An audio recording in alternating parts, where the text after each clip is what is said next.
Eu gostaria de falar de uma coisa que acho que é o ápice da escatologia em qualquer situação, em qualquer lugar, seja cristã, seja judaica. Eu quero falar sobre a vinda de Yeshua. A Amém. questão da vinda de Yeshua, para mim, é a coisa mais importante que a gente tem que considerar a cada dia. Eu vejo o seguinte: a cada dia, quando nós nos levantamos, nós temos que ter no nosso coração aquela certeza. É um dia a mais para a minha vida e um dia a menos para Yeshua poder vir nos buscar. Então, isso para mim é algo que é fascinante, mas isso não é algo que caiu no nosso colo, digamos assim, agora.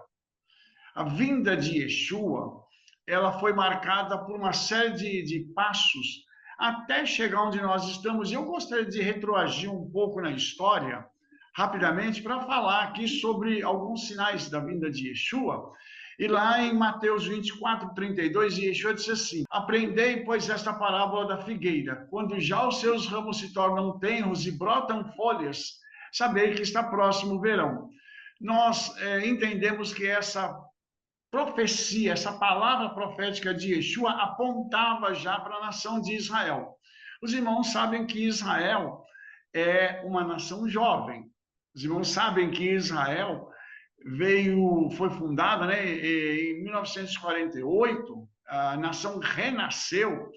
E quando isso aconteceu, irmãos, foi um evento que marcou a história da humanidade. Por que que eu digo isso, irmãos?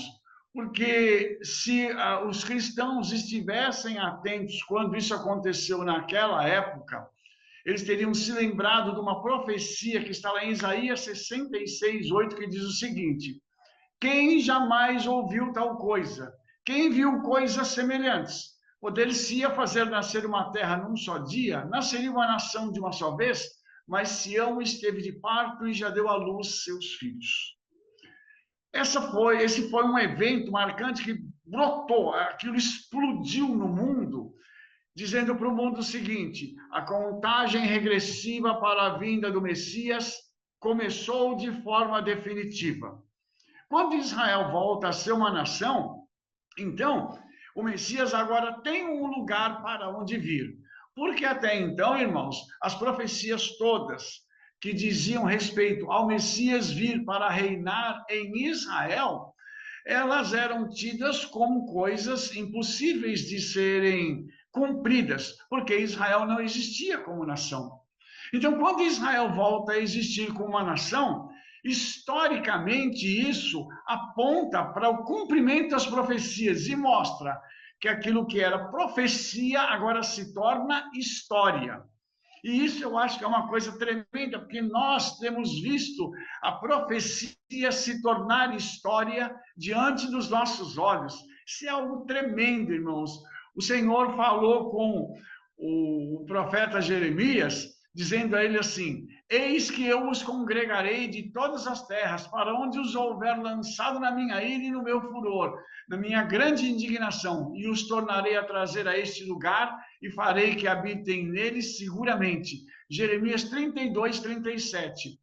Essa profecia, irmãos, se cumpre, né, em 1948, quando Israel volta a ser uma nação, e voltaram pessoas de mais de 90 nações do mundo para poderem compor a nação de Israel. E entre eles, os cegos, os coxos, os aleijados, que participaram da Segunda Guerra e que foram, digamos assim, o restante, o resquício do Holocausto. Muitos não sobreviveram ao Holocausto. Gente da minha família morreu no Holocausto. E uma coisa eu posso te dizer: quando Israel renasce, o mundo deveria ter olhado para isso de uma forma diferenciada. Sabe, irmãos? Mas eles não olharam, eles não perceberam o que estava acontecendo. E é engraçado, irmãos, que esse é um período de preparação. Nós estamos falando de mais de 70 anos, mas as pessoas não pararam para se preparar. A igreja, enquanto corpo do Messias, continuou adormecida. Nesse momento, os teólogos deveriam ter olhado para Israel e dito assim: alguma coisa de muito séria está acontecendo e nós precisamos nos preparar, precisamos preparar o corpo do Messias, nos juntar a Israel agora, para que nós possamos juntos fazer com que a profecia se cumpra. Então, esse foi o primeiro sinal que ocorreu na história palpável, crível, e hoje nós temos os nossos irmãos lá na terra de Israel. E uma das coisas que eu pretendo fazer é voltar para lá, voltar para estar com os meus antepassados, na terra dos meus antepassados, com as pessoas que creem como eu creio no Mashiach. E depois disso, irmãos, se passaram mais alguns anos até que o segundo sinal profético pudesse se cumprir, que está lá em Mateus 23, 37, que diz assim: eis que a vossa casa ficará deserta. E Lucas 21, 24 diz assim: cairão ao fio de espada e serão levados cativos para todas as nações, até que os tempos dos gentios se completem. Jerusalém será pisada por eles. Jerusalém é uma cidade-chave na questão profética. Mas em 1967, na Guerra dos 6 Dias, ela foi retomada. E essa cidade que pertencia uma parte aos judeus e uma parte aos árabes, agora ela estava sob a soberania dos judeus. E isso foi um outro sinal mostrando que havia terminado uma época. E de 67 para cá, se os irmãos perceberem na história, inclusive na história da igreja, começaram a haver grandes moveres do Senhor. Ou seja, o que estava acontecendo em Israel estava repercutindo agora na igreja. E nós vamos ver, irmãos, que isso é uma coisa natural de acontecer por conta de Romanos capítulo 11. E depois eu vou explicar um pouco mais sobre isso. Mas eu quero mostrar para os irmãos que, mais uma vez, foi 48, agora 67, e os sinais estão se conectando, as coisas estão se unindo. Para quê? Para dar um aviso não só para a igreja, mas para o mundo, de que o Senhor está agindo na história, trazendo Israel e recolocando no lugar que ele nunca deveria ter saído, mas infelizmente saiu por conta da desobediência. E isso, irmãos, foi uma coisa terrível que aconteceu com o nosso povo. E eu quero até aqui, se os irmãos me permitem, abrir um parêntese para dizer uma coisa. Toda desobediência, irmãos, tem consequência. Nós precisamos obedecer ao Senhor e levar os nossos filhos, os nossos amigos, os nossos parentes a compreenderem que a obediência, ela não quebra a maldição, ela impede que a maldição chegue. Isso é Deuteronômio capítulo 28, mas não é isso que eu quero falar. Eu só quero mostrar para você que se Israel não tivesse desobedecido, nada disso teria acontecido. Quando Israel volta a ser uma nação, na minha opinião, isso está conectado com Ezequiel capítulo 37.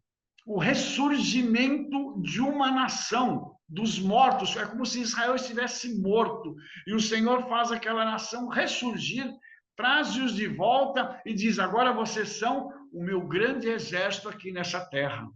Aleluia. Então, a gente começa a entender essa questão profética, como Israel está ligado à profecia, e a profecia se cumpre em Israel de forma a alertar. São sinais que são jogados, são trazidos para o mundo poder acordar e ver se o mundo começa a olhar para Israel e para Yeshua de uma outra forma. Mas deixa eu caminhar um pouquinho mais. Lá em Oséias 6:2, tem um versículo muito, muito interessante que diz assim: depois de 2 dias nos dará vida, ao terceiro dia nos ressuscitará e viveremos diante dele. O contexto da passagem fala de Efraim e Judá como participantes das mesmas coisas e os herdeiros das mesmas promessas. Só que Efraim, na Bíblia, são as 10 tribos perdidas. Então, está falando da reconexão de Efraim com Judá. E Judá representam os judeus que não perderam as suas raízes. Efraim somos nós, que fomos assimilados e hoje estamos fazendo um retorno ao Senhor. E veja bem que coisa interessante, ele fala de 2 dias. Só que a Bíblia fala, né, que um dia para o Senhor é como 1000 anos, 2 Pedro 3,8. E 1000 anos como um dia. Então, 2 dias são 2000 anos. Nós já estamos em 2025. Isso significa que esta profecia já está plenamente cumprida. Ao segundo dia, ele nos ressuscitará. Então, irmãos, tem algo muito rápido para acontecer, porque essas profecias, elas chegaram num ponto em que nós estamos hoje vivendo, eu chamo isso de gargalo profético, porque já chegou num ponto em que as coisas estão se afilando e chegando na situação de fazer com que a plenitude alcance a gente imediatamente. Mas deixa eu tentar caminhar um pouco mais para os irmãos terem uma ideia, porque essa questão dos 2000 anos, ela está ligada com uma colheita, uma grande colheita que vai acontecer, tá? E aí, associado a isso, Yeshua lá em Mateus 23:39, falou uma coisa que é muito interessante, que a maioria das pessoas não compreende. Ele diz assim: porque eu vos digo que desde agora não me vereis mais, até que digais, bendito o que vem em nome do Senhor. Isso é uma palavra que a gente lê e a maioria das pessoas não sabe o que significa. Mas se nós pararmos e nos determos na leitura do texto e começarmos a compreender algumas coisas, nós vamos ver que esse texto é assustador. Por quê? Porque Yeshua estava dizendo para os judeus: vocês não vão me ver mais até que vocês digam, bendito que vem em nome do Senhor. Ou, Baruch Haba Beshem Adonai. Os irmãos têm noção do que está acontecendo em Israel hoje? Eu vou dar uma palhinha para vocês. Eu vou falar de 20 anos para cá. Os judeus têm cantado essas palavras com uma música. Os irmãos devem conhecer um grande cantor messiânico chamado Paul Wilbur, que fez, inclusive, várias festas dos tabernáculos em Jerusalém e tudo mais. Eu participei de uma, inclusive. Paul Wilbur canta essa música junto com os judeus em Israel. Essas palavras, elas são cantadas em Sukkot, na festa dos tabernáculos, pelos judeus em todo o mundo. O que essas palavras significam? Que Yeshua disse: vocês não vão me ver mais até que vocês digam essas palavras. E os judeus estão dizendo essas palavras. O que significa isso, irmãos? Isso significa que Yeshua está prestes a vir para se manifestar aos judeus. Aos messiânicos, ele já tem se manifestado. Aos judeus que perderam as suas raízes, ele já tem se manifestado. E agora ele está se manifestando aos judeus em Israel. Eu tive com uma pessoa dentro da minha congregação a semana passada que mora em Israel, mora em Jerusalém, ele estava dizendo que rabinos ortodoxos estão recebendo Yeshua, mas ninguém pode abrir a boca, só que eles já são crentes em Yeshua. Você tem noção do que está acontecendo? O que eu estou falando para vocês, irmãos, é que nós estamos vivendo os últimos dias aqui na Terra. Quando a gente fala da palavra profética, nós estamos falando, que coisa linda a profecia e tal. Mas a pergunta que eu queria fazer para você é a seguinte: a gente está preparado para aquilo que vai acontecer? Olha, as nações estão já se preparando, aí já tem gente se preparando. Deixa eu mostrar uma outra coisa para os irmãos. Os irmãos sabem que o terceiro templo está pronto para ser reconstruído em Jerusalém. Vocês sabem disso, né? Bom, se vocês não sabiam, agora já sabem. Eu queria mostrar uma coisa para vocês. O terceiro templo é o local que precisa ser construído para que o antimachias se assente nele. O antimachias é o anticristo. Ok? Então, você imagina o seguinte, lá em Tessalonicenses, tá? Diz o seguinte, no verso 4, de sorte que se assentará como Deus no templo de Deus, querendo parecer Deus. Para que ele se manifeste, o templo tem que estar pronto. E hoje tem uma mesquita no lugar onde o templo vai ser reconstruído. Agora, tudo está pronto, irmãos. O templo está desmontado em Jerusalém, os levitas estão prontos, os sacerdotes estão prontos, a arca foi encontrada, está em Jerusalém. Vocês sabem disso, eu não sei se vocês têm a notícia, mas isso foi descoberto há mais de 20 anos e ninguém sabe disso, poucas pessoas sabem. E outra coisa, as novilhas vermelhas, vocês viram já os vídeos das novilhas. Já está tudo pronto. Segundo a tradição rabínica, faltavam as novilhas. Elas foram encontradas. Agora eles vão esperar um tempo para elas amadurecerem e serem sacrificadas, para que isso possa estar com o processo completo de purificação. Então, irmãos, a pergunta que a gente faz é a seguinte: será que a gente está ciente que está tudo cumprindo? As coisas estão se encaixando. Quando o Donald Trump vai querer fazer paz com todo mundo, tá? Vou fazer paz e tudo mais.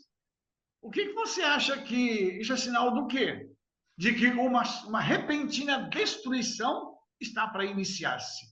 Mas essa destruição, ela não pode começar se o arrebatamento não acontecer. Então, nós temos uma linha do tempo muito fina, muito tênue aqui.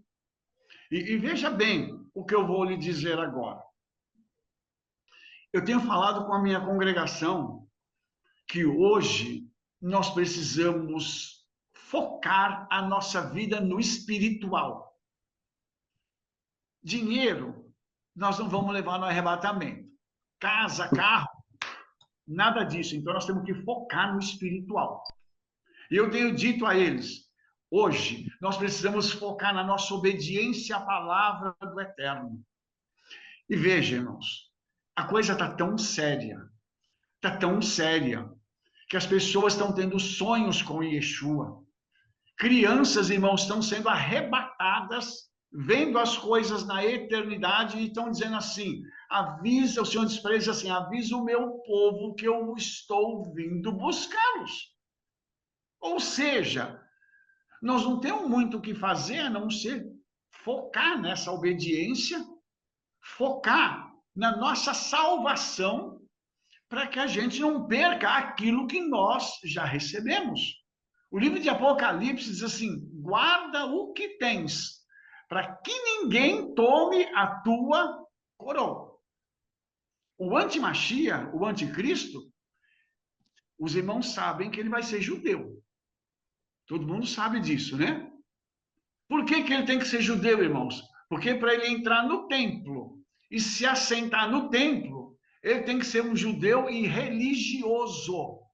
De preferência, ok? Da tribo de Arom, da descendência de Arom, que são os sacerdotes. Então, os irmãos vejam como o cenário já está se fechando.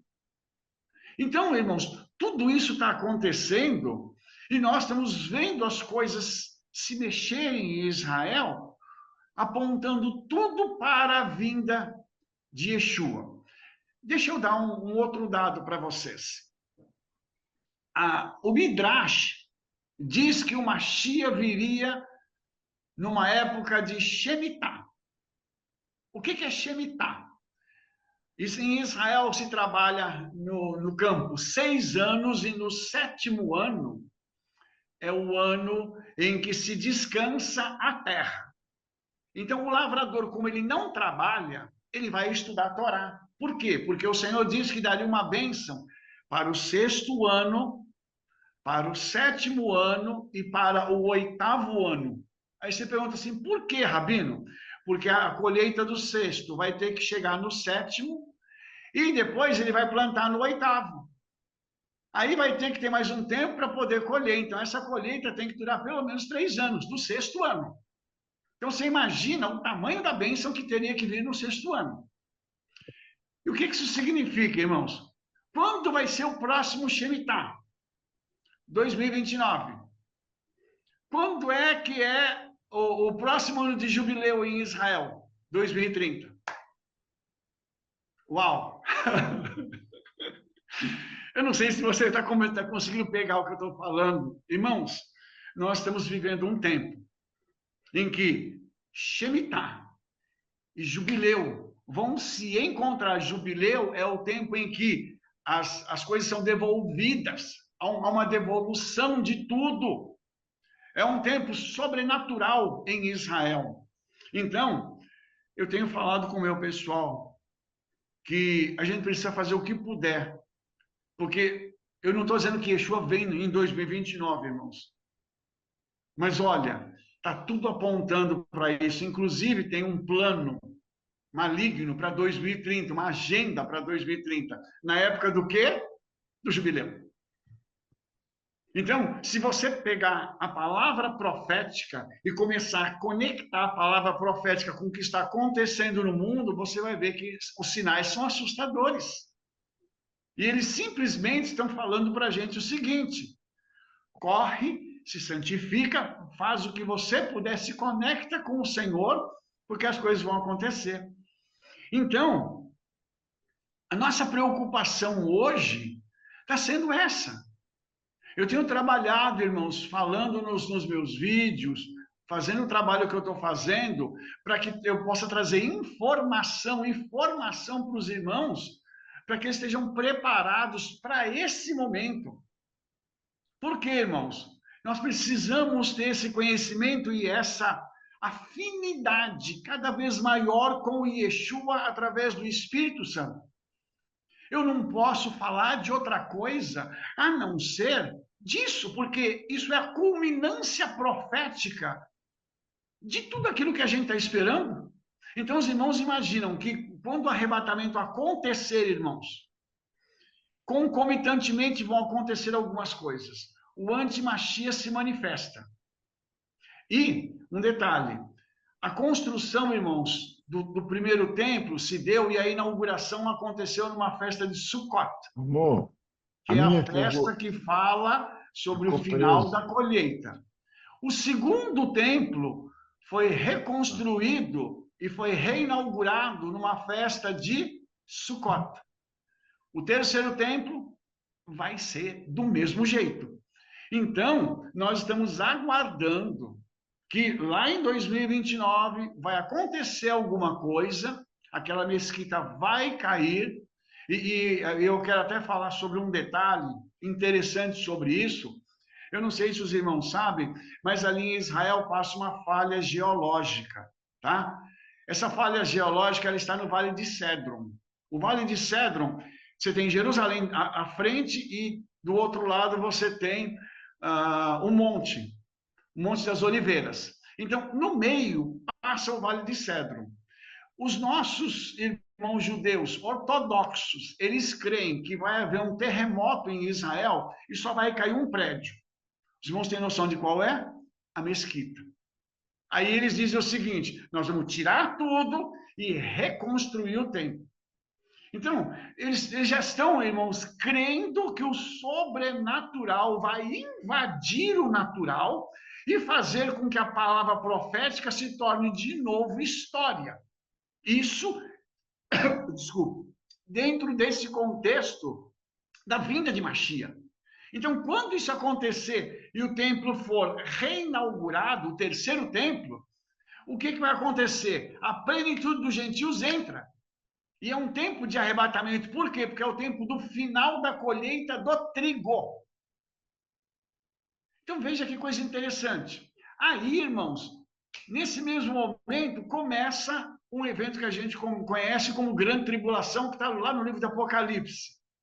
E aí os irmãos vão perceber uma coisa muito interessante também, porque em Apocalipse a gente vê uma coisa que às vezes traz um pouco de confusão. Quem não conhece a palavra acha que é um pouco confuso o texto. Apocalipse 6, ele fala no verso 2 que apareceu um cavalo branco que estava sentado sobre ele, tinha um arco e foi-lhe dado uma coroa e saiu vitorioso para vencer.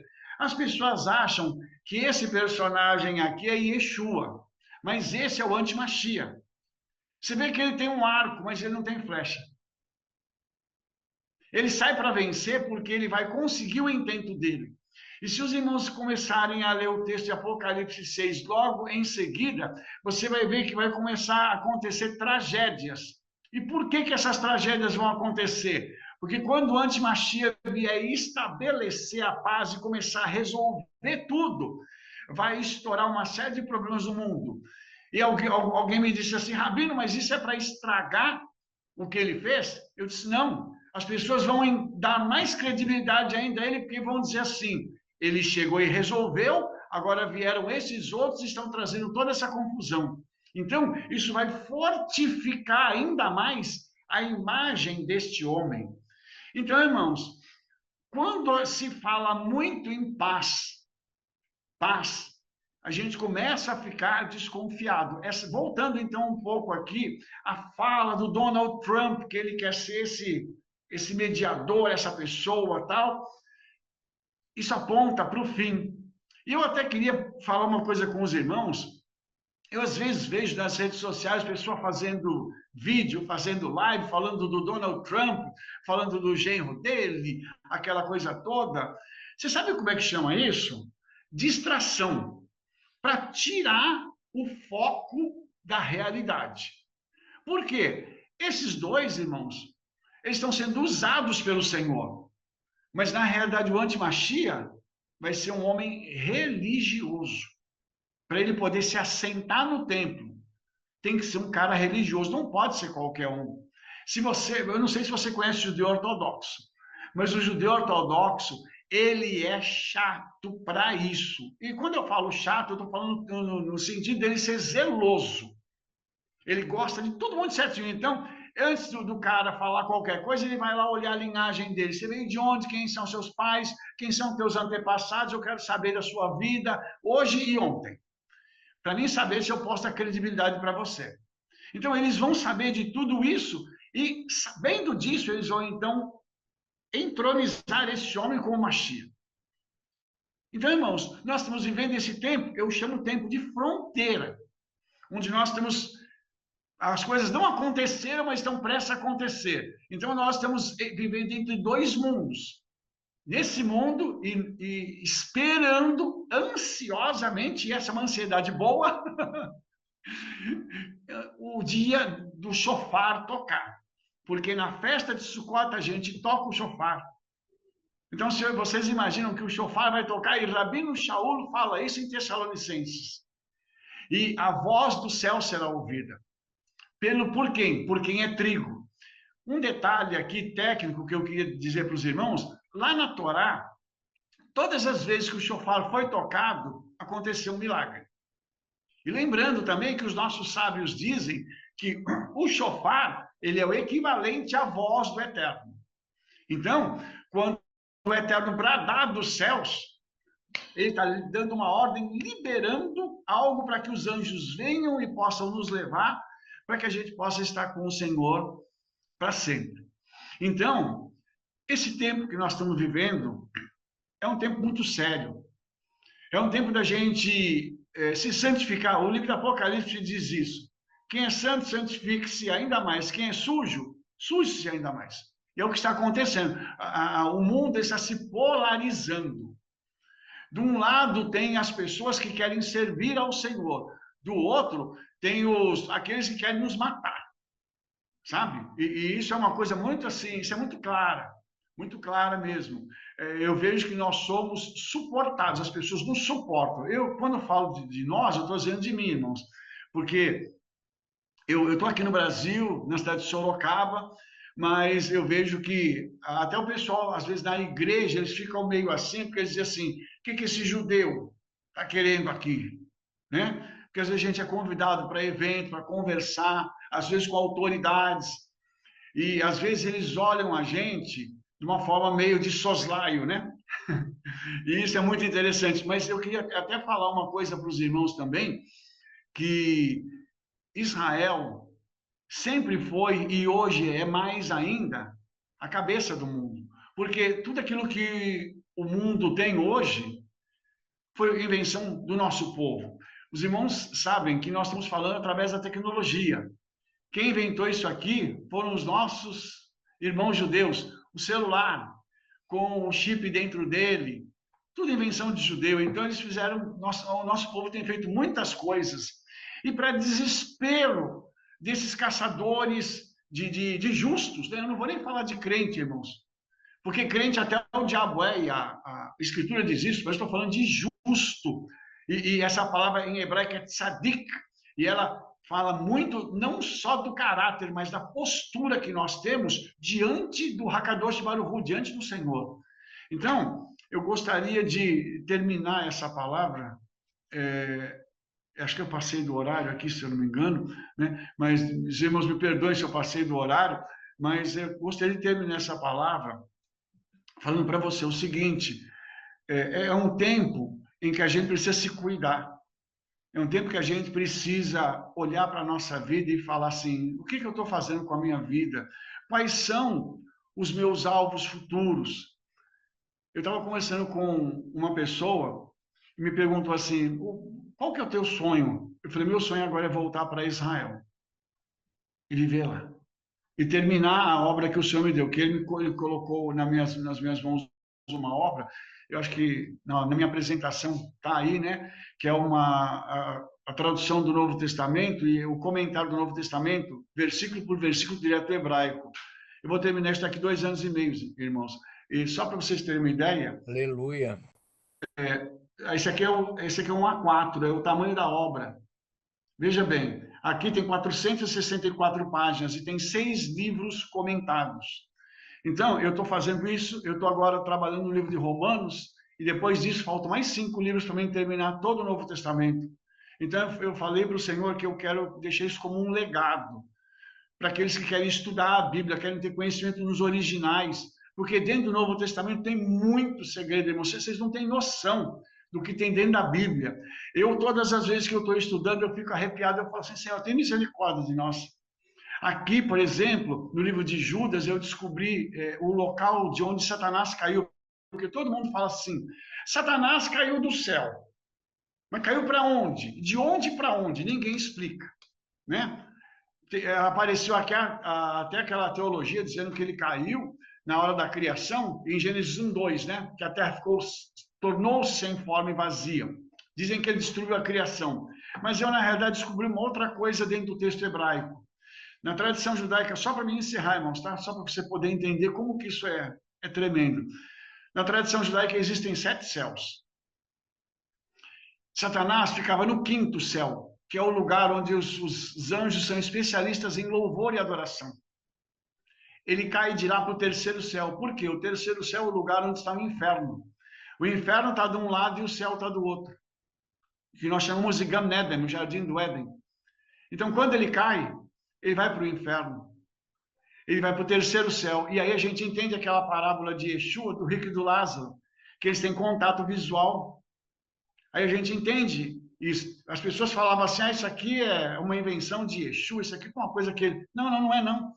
Está tudo documentado, está tudo certinho. Então, irmãos, a minha preocupação hoje tem sido ajudar e estruturar as pessoas para nos preparar para esse momento, para a gente poder ter essa confiança em Yeshua, para a gente falar assim: eu sei que o que está escrito na Bíblia é verdadeiro, eu sei que o que está escrito na Bíblia é real, e eu sei que isso aqui foi dado pelo Senhor para garantir a minha salvação, porque se não fosse a Bíblia, eu não tinha conhecido Yeshua, e eu acho que cada um de nós passou por essa mesma experiência. Foi através da Bíblia que nós conhecemos o Senhor. Então, eu quero deixar essa palavra para os irmãos, gostaria de pedir aos irmãos que pudessem estar intercedendo ao Senhor pela nossa vida. Eu estou tendo o privilégio de registrar mais um livro, né? Essa próxima semana eu vou registrar Gálatas e Efésios para poder publicar já. Então a gente está caminhando, irmãos, e dentro disso a gente tem procurado ensinar a verdade e entregar para as pessoas o máximo que nós podemos de revelação a nível da Escritura, para nos fortalecer. Em hebraico tem 2 níveis de fé. Uma é emuná, que a gente chama de confiança. E a outra é bitachon, que é a fé da fé, que é o dom da fé. Então, eu tenho falado para os irmãos que o nosso objetivo é atingir bitachon, A gente ter uma fé tão robusta, tão forte, tão poderosa, que a hora que alguém falar alguma coisa, você olha e diz assim, mas o meu pai está no controle. Aconteça o que acontecer, eu sei que ele está vivo. E a gente não temer nada. Como o livro de Provérbios diz, o justo não teme más notícias. Baruch Hashem. Eu quero agradecer a vocês, tá, por esse momento de estar aqui com vocês, de partilhar um pouquinho daquilo que o Senhor nos tem dado. E eu espero que nós possamos estar prontos para aquele momento, né? E nós possamos dizer, como o Rabino Shaul disse lá em Coríntios, Maranatá, hora vem, Senhor Yeshua. Amém, queridos.